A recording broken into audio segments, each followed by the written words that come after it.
Saya turut prihatin akan kejadian yang menimpa Dr. Syahpri di RSUD Sekayu, Provinsi Sumatera Selatan pada tanggal 12 Agustus kemarin. Beliau mendapat tindakan kekerasan secara verbal dan fisik oleh keluarga pasien. Saya menegaskan kepada seluruh masyarakat Indonesia bahwa kekerasan dan pelecehan terhadap siapapun tidak dapat ditolerir. Saya sangat menghargai tenaga medis berkualitas seperti Dr. Syahpri, seorang dokter subspesialis yang bersedia untuk mengabdi di Kabupaten Sekayu, lokasi yang ditempuh 4 jam dari kota Palembang. Tenaga medis dan tenaga kesehatan berhak untuk mendapatkan perlindungan dan rasa aman saat menjalankan tugas, dan setiap bentuk kekerasan tidak dapat dibenarkan dalam kondisi apapun. Saat ini saya sudah menugaskan tim Kemenkes untuk memberi dukungan terhadap langkah hukum yang diambil oleh Dr. Syahpri dan RSUD Sekayu. Saya dukung sepenuhnya kasus ini harus dituntaskan melalui jalur hukum untuk memberikan efek jerah.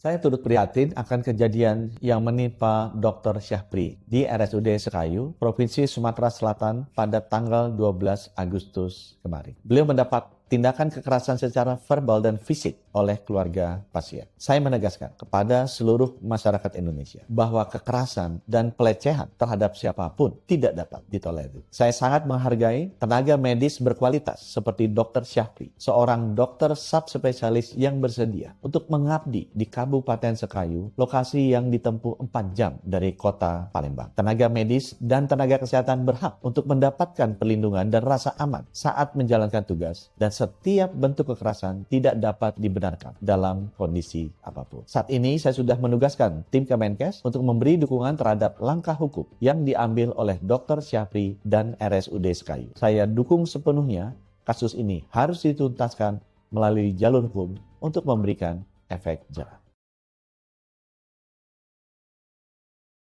Saya turut prihatin akan kejadian yang menimpa Dr. Syahpri di RSUD Sekayu, Provinsi Sumatera Selatan pada tanggal 12 Agustus kemarin. Beliau mendapat tindakan kekerasan secara verbal dan fisik oleh keluarga pasien. Saya menegaskan kepada seluruh masyarakat Indonesia bahwa kekerasan dan pelecehan terhadap siapapun tidak dapat ditolerir. Saya sangat menghargai tenaga medis berkualitas seperti Dr. Syahpri, seorang dokter subspesialis yang bersedia untuk mengabdi di Kabupaten Sekayu, lokasi yang ditempuh 4 jam dari kota Palembang. Tenaga medis dan tenaga kesehatan berhak untuk mendapatkan perlindungan dan rasa aman saat menjalankan tugas, dan setiap bentuk kekerasan tidak dapat dibenarkan dalam kondisi apapun. Saat ini saya sudah menugaskan tim Kemenkes untuk memberi dukungan terhadap langkah hukum yang